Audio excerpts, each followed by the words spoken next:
नमस्कार, स्वागत है आपका क्यूवाइव नेटवर्क पर और हमारा खास कार्यक्रम एंगल 360 में आपका स्वागत है। इस समय बात करते हैं दिल्ली के उप मुख्यमंत्री मनीष सिसोदिया की, जो कि अब पूर्व मुख्यमंत्री उप मुख्यमंत्री थे। उसके बाद तो उन्होंने अपना पद छोड़ दिया था, लेकिन ऐसा लग रहा है कि मनीष सिसोदिया की मुश्किलें अभी बढ़ती जा रही हैं और जल्द वो जेल से बाहर नहीं आएंगे, क्योंकि आपको बता दें कि आज राउज एवेन्यू कोर्ट में उनको पेश किया गया था और उनकी जो हिरासत है वो 17 तारीख तक बढ़ गई है। ईडी ने भी कल उनको अरेस्ट कर लिया था, गिरफ्तार किया था और कहा था कि कुछ ऐसे साक्ष्य सामने आए हैं जिसके चलते उनसे पूछताछ का जो ये सिलसिला है उनको बढ़ाना पड़ेगा। उधर जो उनकी जमानत याचिका पर जो हियरिंग थी, अब वो टलकर 21 मार्च को हो गई है, यानी कि मनीष सिसोदिया जल्दी अभी जेल से बाहर नहीं आएंगे। लेकिन जिस तरीके की दलीलें आज जो इन्फोर्समेंट डायरेक्टरेट के वकील ने दी थी, वो आपको सिलसिलेवार तरीके से बता देते हैं। उसके बाद हम चर्चा शुरू करते हैं कि 292 करोड़ रुपए की हेराफेरी हुई है, जिसमें विजय नायर मेजर सहयोगी थे। नायर की साजिश रची गई। दिनेश अरोरा ने इसमें दलाली की।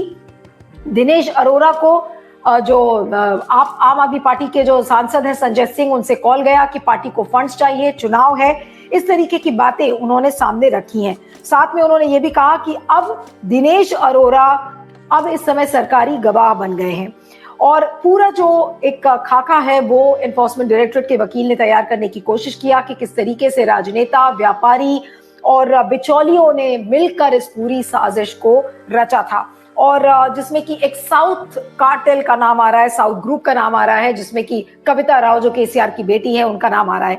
उधर मनीष सिसोदिया के जो वकील हैं उन्होंने कहा है कि इस पूरी टाइमिंग को अगर आप देखें तो वो बहुत सारे डाउट्स आपके मन में डालता है। साथ में उन्होंने ये भी कहा कि जितनी भी फाइलें थी वो क्लियर हुई थी, तो और जिन फाइलों पर एलजी की भी रजामंदगी थी, तो क्या एलजी से ईडी पूछताछ करेगी, ये सारी बातों को लेकर आज कोर्ट में गर्मा गर्म बहस हुई है।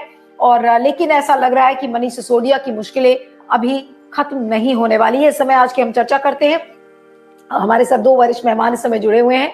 कुमार श्रीकांत जो कि वरिष्ठ पत्रकार हैं और बीजेपी के समर्थक हैं। कुमार जी, आपका बहुत बहुत स्वागत है। और हमारे साथ अकील खान जो कि आम आदमी पार्टी के प्रवक्ता हैं, सपोर्टर हैं।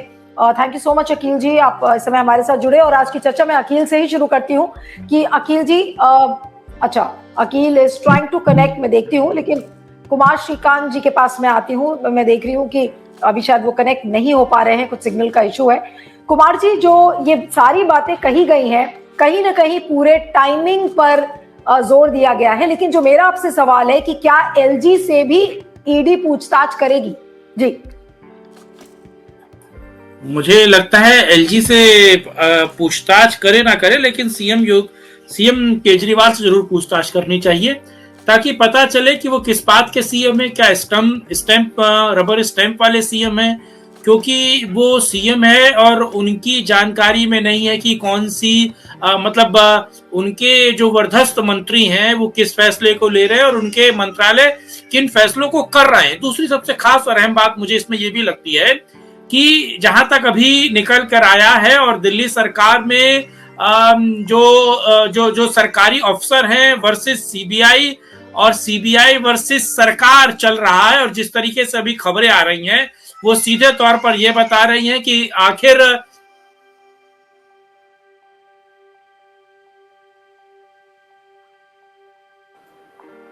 हाँ, मेरी आवाज आ रही है आपको? मेरी आवाज बीच में अटक गई थी। हाँ, तो अब ये देखिए कि बात ये निकल के आ रही है कि अरविंद केजरीवाल के घर पे मनीष सिसोदिया को ये ड्राफ्ट दिया गया और ये ड्राफ्ट अरविंद केजरीवाल के सामने आया। ये जो आबकारी का ड्राफ्ट है ये संज्ञान में था केजरीवाल के, और संज्ञान में केजरीवाल के होने के बावजूद भी जो खुद इनकम टैक्स के इतने बड़े अफसर हैं जिन्हें भ्रष्टाचार से जुड़ी हुई तमाम चीजों के बारे में नॉलेज है, तो क्या अरविंद केजरीवाल के संज्ञान में ये बिल नहीं था?